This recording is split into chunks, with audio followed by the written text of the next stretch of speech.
안녕하십니까. 한강리치 부동산 대표 나은서입니다. 저희 블로그가 한 5년째 지금 운영되고 있는데, 어, 유용한 정보가 많이 있습니다. 그래서 여기 블로그에 와서 여기에 이렇게 필요한 내용을 치시면, 거래신고라고 치시면 이렇게 쭉 뜹니다. 그래서 이렇게 많은 법 정책 자료라든가 이런 내용들 많이 들어있으니까 참고해서 검토해 주시고요. 여기 보면은 거래신고에서 지금 기본적으로 4개가 올라가 있습니다. 4개 정도 올라가 있죠? 아니요, 5개가 올라가 있나요? 이렇게 하나, 둘, 셋, 넷, 다섯 개가 올라가 있는데 그 내용들을 보면 간단하게 보면 자, 2019년 8월 7일에 법이 통과됐을 때 이 부동산 거래 신고 등에 관한 법률 통과된 내용을 간단하게 소개를 드렸었고요. 그 다음에 주택임대차 신고제가 시행된다고 4월 15일 날 저희가 2021년 4월 15일 날 올렸고 그 다음에 6월 7일 날 가계약금 걸었으면 30일 내에 역시 신고하도록 하고 있는 그런 내용들을 올렸고 여기에 대해서 제가 법을 좀 약간 언급을 해드렸는데 별도 꼭지로 뽑아내서 이렇게 법을 추가로 올려놨습니다. 그래서 이 부분을 가지고 제가 설명을 드리겠습니다. 한번 관심 있게 봐주시고요.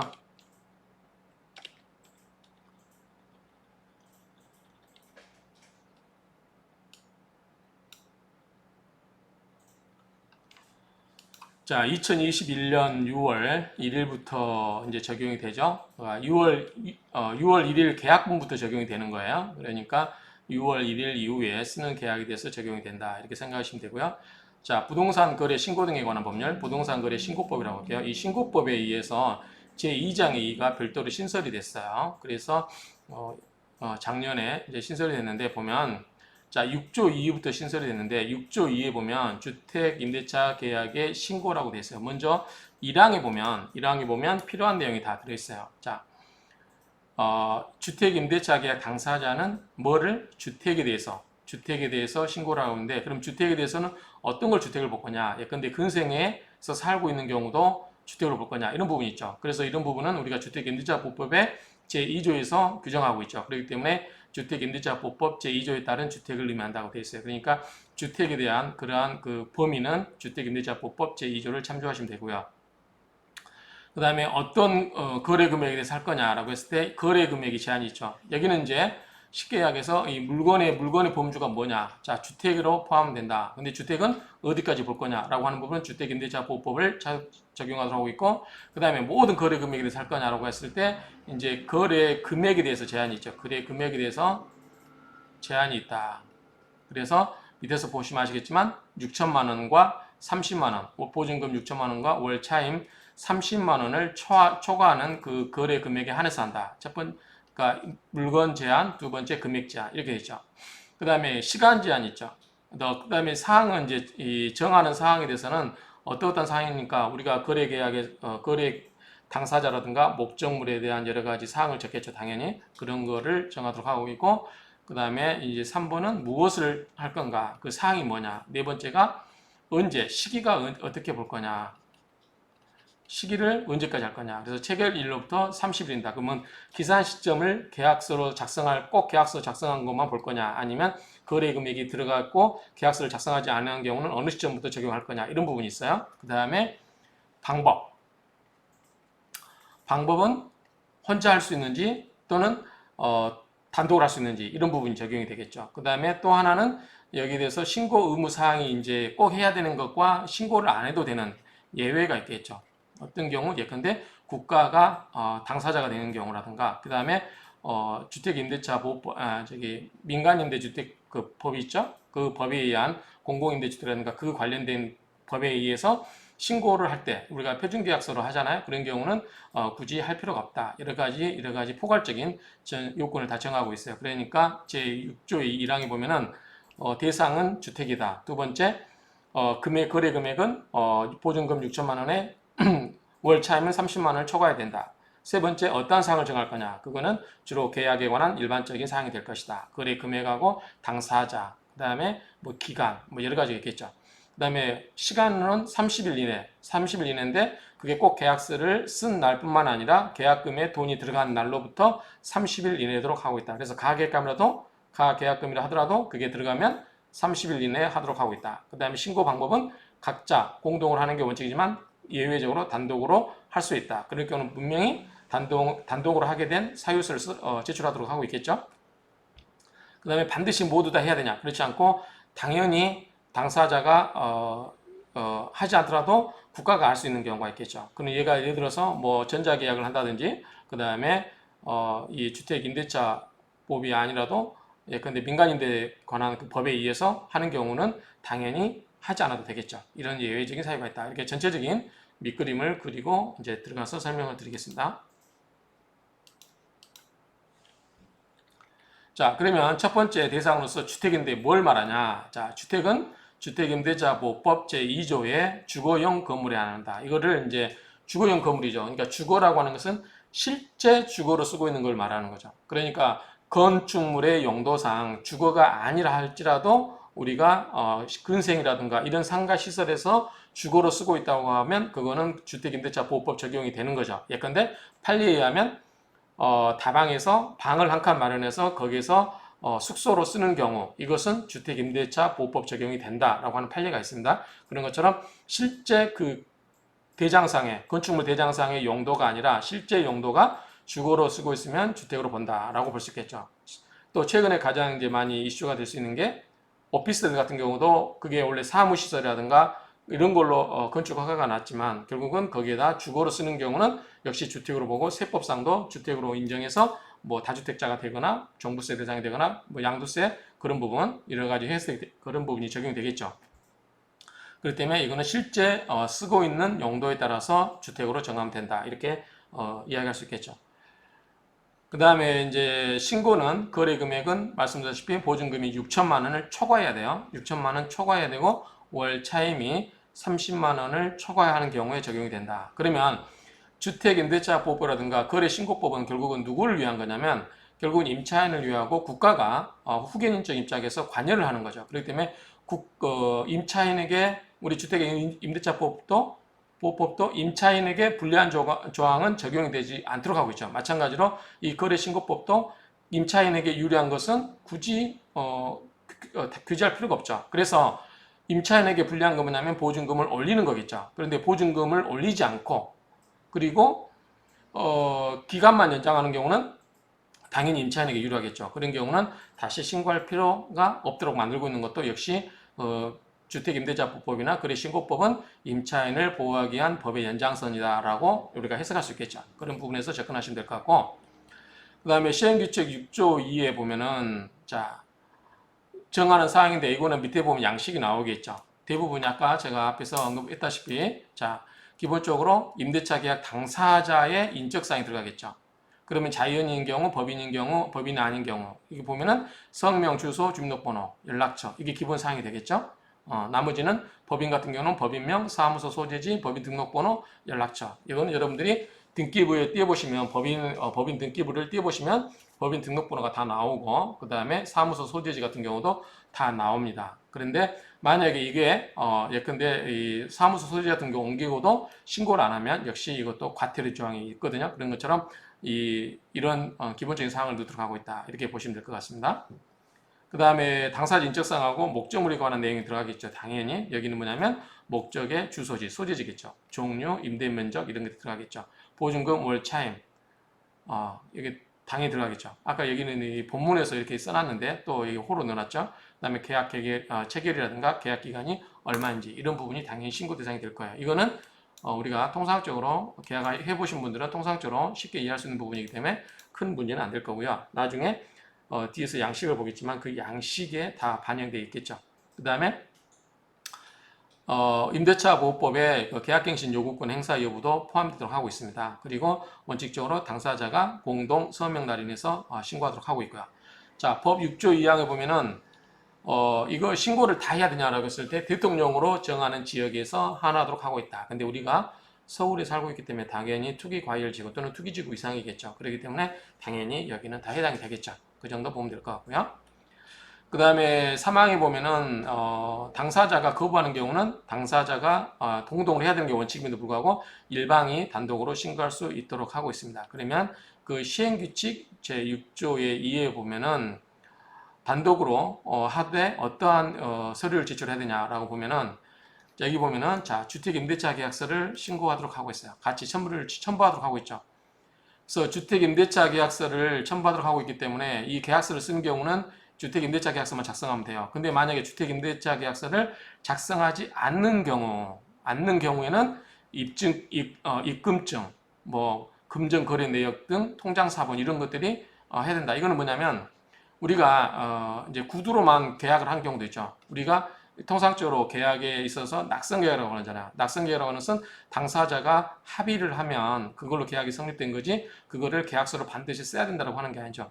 반드시 계약서로 써야 된다고 하면 그거는 요물계약성이 되는 거니까 그래서 우리가 계약의 기본적인 거는 기본적으로 뭐다? 낙성계약이야. 낙성계약. 그러니까 당사자가 합의하면 당사자가 승낙하면 계약이 성립되는 거죠. 그렇기 때문에 계약서를 반드시 써야 되는 건 아니에요. 그렇기 때문에 계약서를 안 쓰는 경우는 이 계약을 입증할 수 있는 여러 가지 금액이라든가 이런 것 서류들이 지출되겠지만 만약 계약서를 써버리면 그 자금에 그 실제로 돈이 왔다 갔다 했는지 그것까지는 굳이 보지 않더라도 보겠다고 하는 거죠. 왜 그런 거 아니? 임대인이 그 돈을 받았다고 하는 거는 결국 국가 입장에서 보면은 이게 임대인에게 나중에 세금을 부과하거나 그럴 경우에 임대인이 자기에게 불리하는데 그 거래 금액을 크게 써서 안 받았는데 받았다고 하거나 거래 금액을 자기가 받은 거래 금액보다 더 높게 작성할 이유는 만무하겠죠. 그러니까 이거는 굳이 계약서를 작성하면 거래 금액 그 금전 내역 같은 경우는 필요하지 않다고 보여지죠. 만약에 행정청에서 행정기관에서 혹시 이거를 요구를 하게 되면 이 근거를 가지고 계약서만 제출하도록 해야 되겠죠. 불필요한 규제는 우리가 적용받을 필요는 없다고 생각이 됩니다. 이렇게 보시면 될 것 같고요. 나머지는 뭐 임대차 계약에서 뭐 이렇게 신고하는 경우는 신고서라고 하는 건데 신고서에 또 단독 또는 서명 날인서 신고관청에 제출해야 된다. 이건 국가 등에 한 경우예요. 여기는 이제 국가 등에 한 경우고 여기는 국가 등에 한 경우니까 우리가 크게 신경 쓰지 않아도 되고요.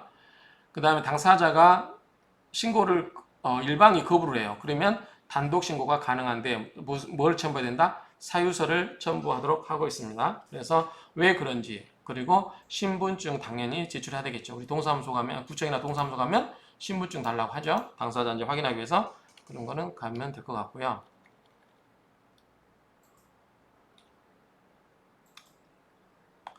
뭐 그다음에 당사 이제 해가 확인되면 신고 필증을 주도록 하고 있는 거. 그다음에 부동산 거래 계약 시스템을 통해서 주택임대차 계획을 체결한 경우는 이거는 자동으로 전사 시스템에 의해서 국가에 통보되죠. 그러면은 우리가 이제 전자계약 같은 거 하는 경우는 뭐 대출금리도 0.1%인가 뭐 할인해주고 그다음에 법무사 수수료도 할인해주고 뭐 여러 가지 있잖아요. 그런 것들이 그런 혜택을 이미 옛날부터 해오고 있기 때문에 이거는 부동산 거래 계약 시스템을 통해서 이거를 신고를 하게 되면 신고를 한 것과 같은 의제가 돼버리는 거죠. 그렇기 때문에 이거는 별도로 신고 절차를 거치지 않도록 하고 있죠. 그 다음에 위임을 받아서 살 수 있다. 위임을 받아서. 그러면 우리가 부동산 거래도 위임받아서 살 수 있죠. 그러면은 위임인의 위임에 관한 여러 가지 사항이라든가 뭐 위임장을 받아서 하겠죠. 인감증명을 받든지. 그러면 어쨌든 위임을 받아서 한 경우도 뭐다? 당사자가 공동으로 임대차 계약서를 신고를 작성한 걸로 보는 거죠. 제출한 것으로 보는 거죠. 당연한 얘기니까 큰 의미는 없고요. 그 다음에 시행규칙의 6조 5를 보면은 자 여기는 작성, 제출 및 정정 신청을 대행할 수 있어요. 그리고 위임한 경우는 임대차 당사자의 자필 서명이 있는 위임장과 신분증명서를 제출을 하도록 하고 있고요. 그 다음에 신고 관청이 이걸 받으면 확인한 후 반드시 신고 필증을 발급하도록 하고 있고요. 그 다음에 6조 5호에 보면 이거를 각급, 하급 기관에 위임할 수 있다. 그런 내용이고요. 그 다음에 기타 절차는 국토부령으로 정할 수 있다. 그 다음에 6조의 3에 보면은 주택임대차 계약의 변경 및 해제 신고예요. 자, 그러면 크게 말하면 변경과 해제예요. 자, 우리가 당사자가 처음에 이제 계약을 하겠죠. 첫 번째, 계약을 하겠죠. 계약이 성립되고 나면 계약 다음에 하는 게 뭐예요? 변경이겠죠. 그 다음에 계약을 해제하는 경우도 있죠. 근데 저는 이해가 안 되는 게 해제하는 것도 신고하라는 게 좀 그래요. 계약이 해제된 것까지 신고를 하고 하는 것은 다음 계약이 있기 때문에 만약에 이거 임대인 입장에서는 자기가 계속 계약을 해서 계속 돈을 받고 있다, 차임을 계속 받고 있다라고 하면 뭐죠? 불리하기 때문에 자기가 계약을 해제를 신고하겠죠. 그런 측면에서 본다고 하면 일맥상통할 텐데 어쨌든 해제까지 하도록 하고 있다. 그래서 보증금이라든가 차임 등의 임대차 가격이 변경된 경우는 신고하도록 하고 있다. 그런데 만약에 변경 중에서도 금액의 변동이 없고 아까 뭐죠? 기간만 변동된 경우는 할 필요가 있다 없다? 할 필요가 없다. 이것은 금액이 변동된 경우에 한 경우만 이렇게 할 수 있다. 이렇게 보시면 되겠죠.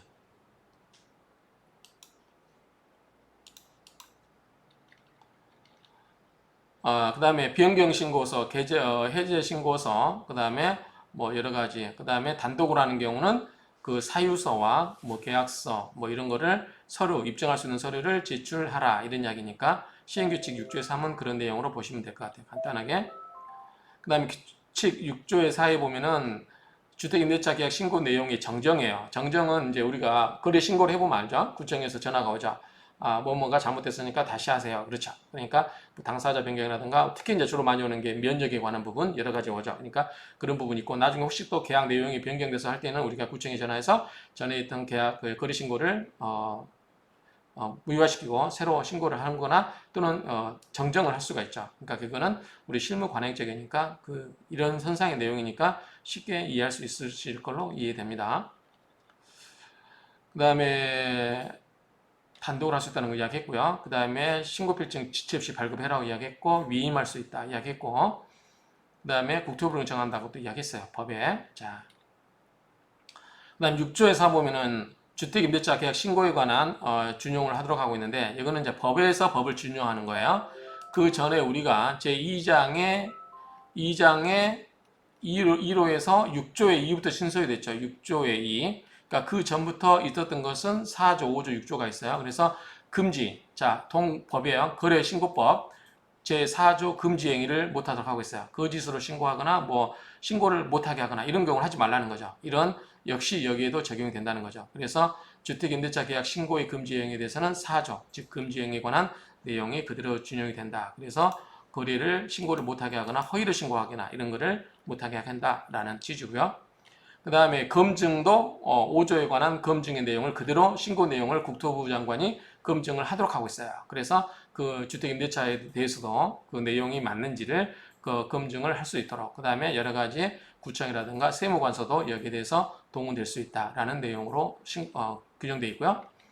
그 다음에 6조를 보면은 이제 신고 내용의 조사를 하도록 하고 있어요. 그래서 담당 공무원 하여금 나와서 조사를 하고 있고 아마 여러분도 다 많이 당해 보셨죠? 저희도 많이 구청에서 나와서 신고 뭐라든가 실거래 신고라든가 이런 거 계약서 리스트를 쫙 뽑아가지고 계약서 다 제출하세요. 이렇게 해서 보고 그 다음에 심지어는 이제 제가 썼던 같은 경우 재개발이 많다 보니까 제가 서너 건 당해봤는데 심지어 이제 제가는 공인중개사 하는 것은 어떻게 해서 계약이 성립되게 됐는지 그 절차 과정이 어떻게 됐는지 이런 거를 또 써라고 해서 저도 당사자뿐만 아니라 당사자들은 금전 거래 내역까지 다 해당이 되지만 이 공인중개사도 그 계약의 체결 과정에 대해서 이 히스토리를 써라 이렇게 해서 몇 번 제출한 적이 있습니다. 뭐 이 정도 보면 될 것 같고요. 나머지는 뭐 보면 될 것 같고 그 다음에 이제 6조 2에는 이제 거래 신고를 당사자가 하도록 하고 있잖아요. 그런데 여기를 주민등록법에 따라서 전입신고를 하는 경우, 자, 전입신고를 하는 경우는 우리가 이제 주택임대차법에서 확정일자를 받고 전입신고를 하는 거죠. 그런데 이에 전입신고를 한 경우는 주택임대차 계약을 신고한 것으로 보는 거예요. 그러니까 아까 우리가 주택임대차 계약서가 당사자가 있을 때 계약서가 없으면은 계약에 따른 여러 가지 금전거래 내역이라든가 입금증을 통해서 그 첨부할 수 있는, 증명할 수 있는 서류를 제출하라고 있고, 그 다음에 계약서를 제출한 경우는 그 필요 없이 한다고 그랬잖아요. 그러니까 계약서를 제출해도 되고, 그 다음에 당사자가 전입신고를 한 경우는 이거는 주택임대차 계약에 신고를 한 것으로 본다라고 돼 있죠. 어쨌든 이걸 통해서 알게 되면 되는 거죠. 그래서 일부 현재는 이제 어떤 경우는 전입신고를 하지 말아라 또는 뭐 확정일자를 받지 말아라 이렇게 해서 암암리에 그렇게 거래되고 있는 부분이죠. 그런 경우를 신고를 하도록 하고 있고 만약에 지금처럼 전입신고가 이루어지고 있다고 하면은 구청이라든가 동사무소에서 이 정보를 다 수집할 수 있기 때문에 그거는 다 알 수 있기 때문에 굳이 신고를 하지 않아도 된다라는 취지로 보여집니다.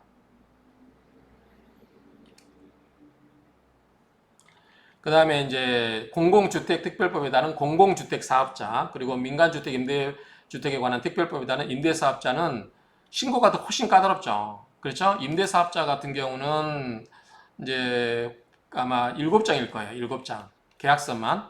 표준 계약서만 7장입니다. 그래서 서류가 훨씬 까다롭고, 이제 저희들이 이 표준 계약서 하도 많이 써봐가지고, 우리 계약서 한 장이면 될 걸 가지고, 이 표준 계약서 쓰면 7장을 써요. 그래서 만약에 공동, 중개가 된다든지 그러면은 28장이 나옵니다. 거기에 확인 설명서까지는 똑같이 나오니까, 별도로 나오니까, 그러니까 이게 굉장히 이 중개하는 입장에서도 까다로워요. 까다롭고 번거롭고 그렇습니다. 그래서 어쨌든 표준 임대 계약서에 하는 경우는 굉장히 까다롭고 거기에 또 임차인이 서명 2개를 받아요. 그렇기 때문에 이 내용을 설명받았다고 하는 내용과 그 다음에 나중에 행정관청에서 이게 정보를 열람하겠다고 하는 임차인의 2개의 사인을 또 받습니다. 그 안에 내용이 있는 것 중에 그런 것처럼 굉장히 까다롭기 때문에 이 거래 신고보다 훨씬 더 까다롭게 적용되는 이 민간임대사업법, 임대사업자에 관한 표준 계약서 이런 것들이 있기 때문에 이런 경우는 굳이 신고하지 않아도 된다. 그래서 어쨌든 전입신고를 받거나 그 다음에 전자계약을 통해서 정부가 알 수 있거나 자동으로 전자계약하면 정부 전산망에 보관이 되겠죠. 그리고 뭐 여러 가지 임대사업자가 표준계약서를 구청에 제출하죠. 계약서를 썼을 뿐만 아니라 변경된 경우도 제출하죠. 변경된 경우도 변경신고를 해야 됩니다. 임대사업자가. 그렇기 때문에 그런 내용들을 다 정부에서 취합할 수 있기 때문에 그런 경우까지 거래신고를 하라고 할 필요가 없죠. 그렇기 때문에 그렇게 보시면 됩니다. 그 다음에 6조의 3항에 보면은 주택임대차보호법 확정일자를 부여한 것으로 본다. 이렇게 했을 때는 이제 임대차 계약서가 제출된 경우 하나겠죠. 그런 경우는 이렇게 신고를 하게 되면 확정일자가 부여된 것으로 본다. 그래서 별도로 확정일자를 부여받지 않아도 된다. 그러니까 이거는 전자계약서 쓰는 경우도 마찬가지죠. 전자계약서 쓰게 되면 확정일자 부여 기능을 인정해주죠. 그렇게 보시면 될 것 같습니다. 자, 밑에 보면은 양식을 첨부해 놨는데 한번 볼까요? 신고 양식을.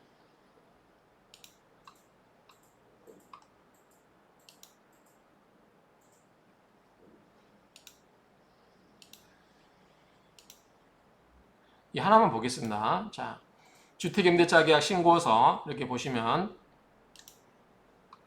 임대인에 관한 게 나오죠. 성명, 주소, 전화번호, 주민번호 나온다고 그랬죠. 아까 휴대전화번호까지 나오고 임차인과 역시 동일하겠죠. 임대차 당사자의 인적사항에 관한 내용이 나오고 임대 목적물의 종류, 목적, 면적 아까 나온다고 했죠. 그런 것들 나오고 그 다음에 임대 계약 내용은 임대료가 얼마고 차임이 얼마고 계약기간이 얼마고 체결이 얼마고 그 다음에 갱신계약은 이거 있으면은 임대차 보호법상에 그거가 필요 없겠네요. 여기 보면 임대차 계약에 종전 계약 갱신이 얼마인지 뭐 이런 내용이 나와 있으니까 이런 걸 보고 여기 8호에 있네요.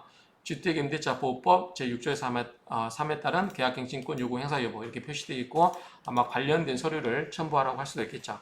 그러면 우리가 확인설명서상에 여기 있잖아요. 임대차 계약서 갱신을 했는지 안 했는지 그에 관한 내용이 확인설명서상에 있기 때문에 그걸 첨부하면 되지 않을까라고 생각이 됩니다. 아까 살펴본 내용에서 이렇게 나왔죠. 그러니까 이렇게 해서 보시면 될 것 같습니다. 이렇게 해서 구체적으로 신고할 때 보면 될 것 같고 참고로 말씀드리면은 제가 전자계약을 한번 해보려고 일찍 거의 한 2년 전에 그 패드인가요? 그것까지 해서 했는데 한 번도 쓰지는 못했어요. 왜냐하면 그거 하려면 당사자들이 동의도 해야 되고 막 그래서 쓰지를 못했는데 앞으로는 이 주택임대차 계약 신고를 매번 이렇게 오프라인이라든가 이렇게 동의를 받아서 하는 것보다는 전자계약을 해버리면 간단히 끝나잖아요. 모든 게 확정일자 받지 않아도 되고 그 다음에 집을 매매한 경우는 뭐 여러 가지 뭐 법무사 수수료도 할인해주고 하니까 그전에는 이게 안 했던 게 뭐냐면 공인중개사들이 자기가 거래에 대한 내역이 노출될까봐 안 했던 거죠. 그런데 어차피 이제 매매 거래 신고를 하기 때문에 다 노출됩니다. 근데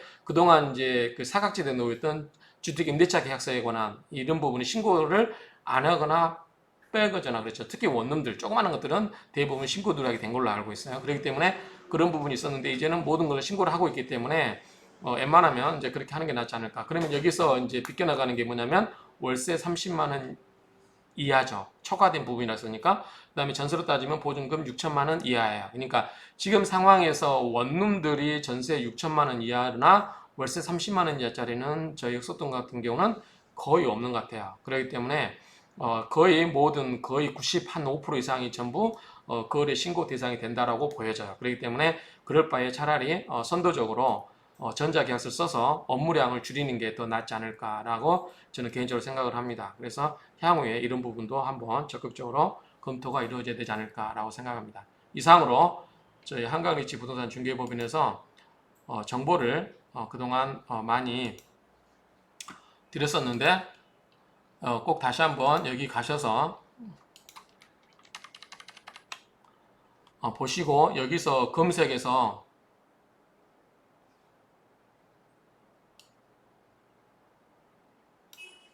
검색을 하시면 됩니다. 검색을 하시면 기분 좋은 자료를 많이 보실 수 있으시니까 많이 활용해 주시기 바랍니다.